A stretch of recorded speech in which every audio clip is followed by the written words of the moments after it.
अस्सलामुअलैकुम। आप सब लोग कैसे हैं? आज मैं आपके साथ एक बहुत ही बेहतरीन अपनी पसंदीदा और अपने शौहर की पसंदीदा रेसिपी शेयर करने के लिए लाई हूँ, जो कि हैं करेले के चिप्स यानी बिटर गॉट चिप्स या बिटर गॉट फ्राइज़, आप इसको कुछ भी कह सकते हैं। तो आपको बिटर गॉट्स के बारे में तो पता ही होगा कि बिटर गॉट्स जो हैं वो रिच सोर्स ऑफ वाइटमिन्स और मिनरल्स होते हैं और इसमें बहुत ज़्यादा वाफिर मकदार में वाइटमिन्स और मिनरल्स पाए जाते हैं। तो हमें इसको जो है ये शुगर के लिए भी बहुत बेहतरीन होते हैं, हमारी हेल्थ के लिए बहुत बेहतरीन होते हैं। तो इसको हमें अपनी डाइट के अंदर किसी भी तरीके से कंज्यूम करना चाहिए। बहुत सारे तरीक़े होते हैं करेले को बनाने के, लेकिन उसमें ये होता है कि करेला ज़्यादा अगर पका लो या ज़्यादा भून लो तो वो फिर अपनी अफादियत उसकी कम हो जाती है। खैर ख़त्म नहीं होती लेकिन कम हो जाती है। इसमें भी हमने इसको फ्राई किया है लेकिन फिर भी इसकी अफादियत ख़त्म नहीं होती, काफ़ी हद तक इसमें रीस्टोर रहती है। बहुत ही आसानी से बनने वाली चीज़ है, आसानी से बनने वाली डिश है। थोड़ा सा टाइम लगता है लेकिन इतना नहीं लगता जितना कि बाकी करेलों की रेसिपीज़ में लगता है। तो इसको बनाने की तरफ अगर हम जाएं तो उससे पहले हम कुछ करेलों के बारे में मालूम कर लेते हैं कि करेले हमारी हेल्थ के लिए कितने बेनिफिशियल हैं। ये तो सबको ही पता है, तकरीबन 99% लोगों को पता है कि करेले से शुगर कम होती है, लेकिन उसके अलावा भी सिर्फ शुगर ही नहीं, बाकी बहुत सारी चीज़ें, बाकी बहुत सारे फ़ायदे भी हैं इसके। कुछ ज़रूर आपको बताना चाहूँगी, जितना मुझे पता है उतना मैं आपको ज़रूर बताऊँगी कि इसमें आयरन होता है, इसमें मैग्नीशियम होता है, पोटेशियम होता है, विटामिन ए और विटामिन सी भी पाई जाती है, इसमें कैल्शियम भी पाई जाती है और बेटा कैरोटीन भी पाई जाती है। स्पिनच की दुगनी कैल्शियम होती है इसके अंदर, और इसमें एंटीऑक्सीडेंट्स होते हैं, एंटी इन्फ्लेमेटरी कंपाउंड्स भी होते हैं, और ये हमारे ब्लड कोलेस्ट्रॉल लेवल को भी लोअर डाउन करता है शुगर की तरह।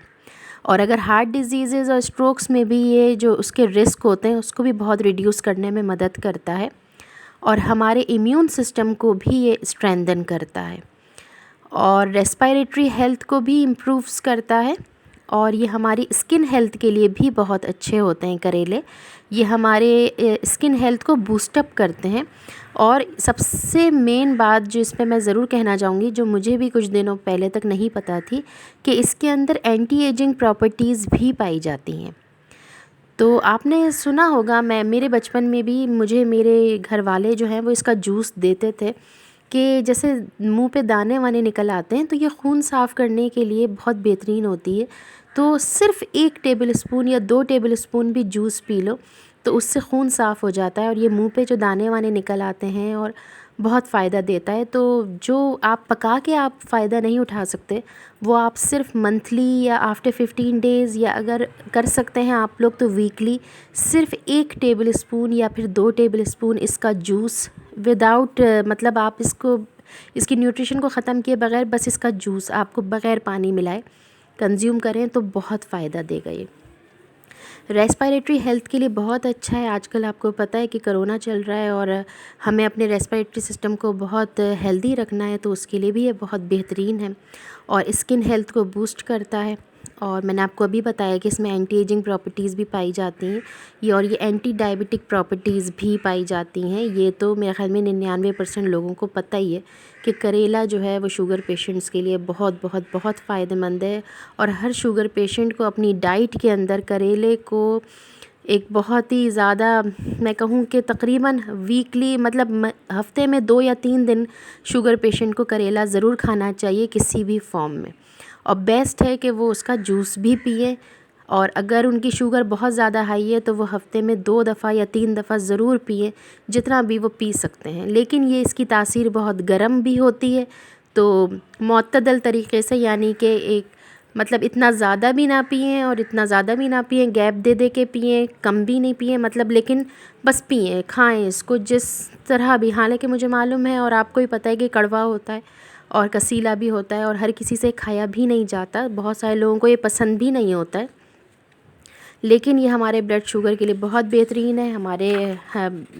लेकिन बीपी के अंदर ये कि अगर ये इसकी गर्म होती है तासीर, तो कभी कभार बीपी पेशेंट्स के लिए ये होता है कि खाने से उनका बीपी शूट अप भी हो जाता है, लेकिन थोड़ा सबके साथ ऐसा नहीं होता। और इसके अंदर डाइटरी फाइबर होता है, उसकी डाइटरी फाइबर की वजह से कॉन्स्टिपेशन को भी ये रिलीज़ करता है।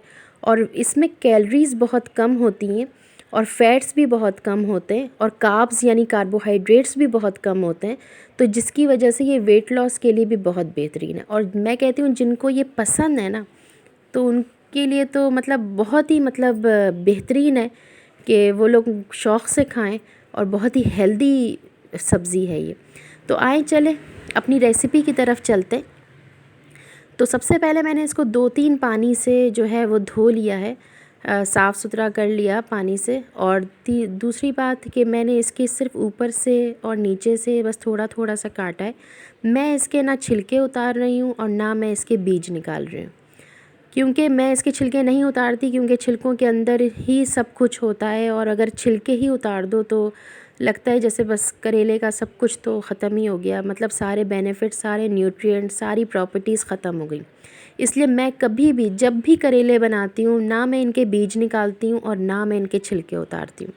अगर आप चाहें तो आपको जिस तरह भी आप लोग खाना पसंद करें कर लीजिए, लेकिन मेरा यही हैबिट है कि मैं इसको ऐसे ही बस अच्छे से धो लिया और काट लिया, ना इसके बीज निकालती हूँ। मुझे इसके बीज बहुत पसंद है। अगर हाँ लाल कलर के बड़े बड़े बीज हों तो वो मैं निकाल देती हूँ, लेकिन अगर सही हों बीज तो फिर मैं इसके बीज नहीं निकालती। इसके बारीक बारीक इस तरह के चिप्स जैसे काटते हैं, आलू के चिप्स काटते हैं बारीक बारीक, ऐसे मैं स्लाइसर की मदद से इसके बारीक बारीक चिप्स काट लिए। तो मैं तो हमेशा स्लाइसर से ही काटती हूँ, छुरी से मैंने कभी काटे नहीं है। लेकिन मुझे पता नहीं कि अगर छुरी से काटेंगे तो इतनी क्रिस्पी बनेंगे या नहीं बनेंगे। लेकिन बहरहाल हमें बस इतना जानना है कि हमें इसको बारीक से बारीक, जैसे हम आलू के चिप्स बनाते हैं और जितने बारीक काटते हैं उतने ही क्रिस्पी बनते हैं बस। लेकिन खैर क्रिस्पी ना भी बने तो आपको जैसे खाने, it depends on you only. तो मैंने एक सॉस पैन में, कढ़ाई में एक तरीके से वॉक के अंदर मैंने ऑयल ले लिया है। ऑयल जो है वो अच्छी क्वालिटी का होना चाहिए, यानी लो और जो लाइट ऑयल होता है वो होना चाहिए, क्योंकि ये डायबिटिक पेशेंट्स वगैरह खाएंगे तो फिर उसके लिए हमें बहुत ज़्यादा फ़ैट वाला, कोलेस्ट्रॉल वाला ऑयल नहीं लेना है। तो मैंने ये लाइट ऑयल लिया है। तो इसके अंदर बस हमें डायरेक्ट बग़ैर नमक लगाए कुछ भी नहीं करना है, बस डायरेक्ट हमें करेले के चिप्स जो हमने काटे हैं, बस वो ऑयल हीट हुआ, गरम हुआ और हमने उसमें डाल दिया, बस दैट्स इट। और कोई प्रोसीजर नहीं है, ना हमें इनको दोबारा धोना है, ना हमें इसमें नमक लगाना है, कुछ भी नहीं लगाना है, बस सिर्फ हमें डायरेक्ट इसको तलना है।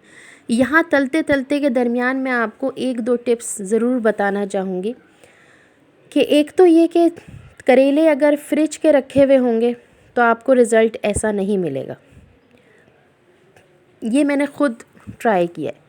दूसरी बात ये कि अगर करेले फ्रीज़ हुए हुए होंगे तो भूल ही जाइए कि आपको कभी वो क्रिस्पी मिलेंगे, क्योंकि बहुत से ममालिक में फ्रोज़न बिटर गॉर्ड मिलते हैं, उनके यहाँ फ़्रेश करेले होते नहीं हैं। अगर उन्होंने ख़ुद अपने घर में हार्वेस्ट किए हुए हो तो बात अलग है, लेकिन बाकी ऑस्ट्रेलिया वगैरह बाकी ममालिक के अंदर फ़्रेश करेले हर वक्त अवेलेबल नहीं होते, तो उसका ये रिज़ल्ट नहीं मिलेगा आपको। तीसरी बात, फ्रिज में भी रखा हुआ अगर होंगे तो भी आपको ये रिज़ल्ट नहीं मिलेगा। तीसरी बात ये कि अगर इसको हमने सही से नहीं और खुले वॉक में, मतलब जैसे ढक दिया या बहुत हल्की आंच पे बिल्कुल, तो ये बिल्कुल सॉफ्ट हो जाएंगे तो भी आपको ये रिज़ल्ट नहीं मिलेगा। तो आपको तेज़ आंच पे, हल्की आंच नहीं करनी है, तेज़ आंच पे बस इसको फ्राई करना है। बस करते रहें फ्राई और थोड़ी थोड़ी देर बाद हिलाते रहें। फिर आपको ख़ुद ब खुद देखें, आपको पता चल जाएगा हिलाने से कि ये देखें इसका मॉइस्चर बिल्कुल ख़त्म हो गया है और ये क्रिस्पी हो गए हैं। और ये अब ये बस यहाँ पे आके ये कुक हो गए, ये फॉर्म जो है बिल्कुल बेस्ट है। अब आप निकालना चाहें, बस अब आप इसको निकाल के चाहें तो टिश्यू पेपर पे रख लीजिए, किसी किचन टॉवल पे रख लें, या फिर आप डायरेक्ट जिसमें भी सर्विंग बाउल में आप सही से स्ट्रेन कर लें ऑयल और बस निकाल लीजिए। यहाँ ये रेडी हो गए। बस मैं अब बिल्कुल आंच को हल्का कर रही हूँ ताकि मैं जल्दी से इनको डिश आउट कर लूँ, और थोड़े थोड़े करके तल रही हूँ मैं। ये पहले मैं निकाल लूँगी एक बैच, तो फिर मैं इसमें दूसरा बैच डाल दूँगी, और फिर जो है वो अगर बचा होगा तो फिर तीसरा बैच। बस इसी तरह रिपीटेडली आपने बस ऑयल के अंदर इनको फ्राई करना है तेज़ आंच पे, और तल तल के बस आपको निकाल के आप किसी भी खुले बर्तन के अंदर, खुले मुंह वाले बर्तन में निकाल के रख लीजिए बस। तो और एक और टिप मैं आपको बताऊं कि जैसे ये ऑयल हमने जो यूज़ किया है फ्राई करने के लिए, तो ये ऑयल जो है वो आप किसी और करेले की रेसिपी में यूज़ कर लीजिए। जैसे कोई और करेले जैसे प्याज वाले करेले या करेले कीमा या कुछ भी आपको करेले की डिश बनानी है तो आप उसमें यूज़ कर लें। अदरवाइज़ ये कि थोड़ा कड़वाहट आ जाती है इस तेल की, तो बाकी डिशेज़ में डालेंगे तो फिर, और नहीं तो फिर दोबारा अगर आपको करेले तलने हो तो ये ऑयल यूज़ नहीं करिएगा। तो इसकी 2-3 वजूहात होती हैं। एक वजह तो ये कि जब ऑयल हीट पे दोबारा प्री हीट होता है तो उसमें कोलेस्ट्रॉल लेवल बढ़ जाता है और वो हार्ट पेशेंट्स और शुगर पेशेंट्स के लिए अच्छा नहीं होता। अपने शुगर पेशेंट्स, हार्ट पेशेंट्स को आप फ्रेश ऑयल में ही पका हुआ खाना दें, वो उनके लिए फ़ायदेमंद है। सेकंड टिप ये है कि ये ऑयल में जब आप एक दफ़ा करेले के पूरा बैच निकाल चुके हैं, यानी 3 बैच निकाल लिए, 2 बैच निकाल लिए, जैसा आपने देखा मेरे 3 बैच है, एक मैं निकाल चुकी हूँ, एक मेरा वॉक में है, तीसरा मेरा बाउल में रखा है। तो फिर इसके बाद जो है ना वो फिर क्रिस्पी नहीं होते करेले, और करेले जो हैं वो इतना ऑयल चूस लेते हैं कि फिर मज़ा नहीं आता। अब ये मैं 3 मसालों की तरफ आऊँगी। ये है cumin seeds, roasted cumin seeds powder, crushed roasted cumin seeds, और ये है क्रश्ड रेड चिली पाउडर, ये भी रोस्टेड है, क्रश्ड है, और ये है चाट मसाला। तो भुना व कुटा हुआ ज़ीरा, भुनी हुई कुटी हुई मिर्च और चाट मसाला।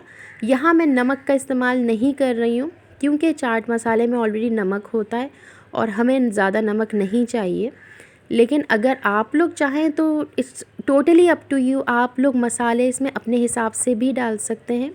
इसके ऊपर आप हरे धनिए से भी गार्निश कर सकते हैं। मैं नहीं डाल रही हूँ, उसकी एक वजह है कि फिर मैं फ्रिज में इसको रखूँ या स्टोर करूँ तो फिर वो हरे धनिए की पत्तियाँ सड़ जाती हैं, और ये जो है ये काफ़ी दिनों तक आप रख सकते हैं बनाकर। तो इसकी जो शेल्फ़ लाइफ या फ्रिज लाइफ है वो फिर कम हो जाती है, तो इसलिए मैं हरा धनिया नहीं डाल रही।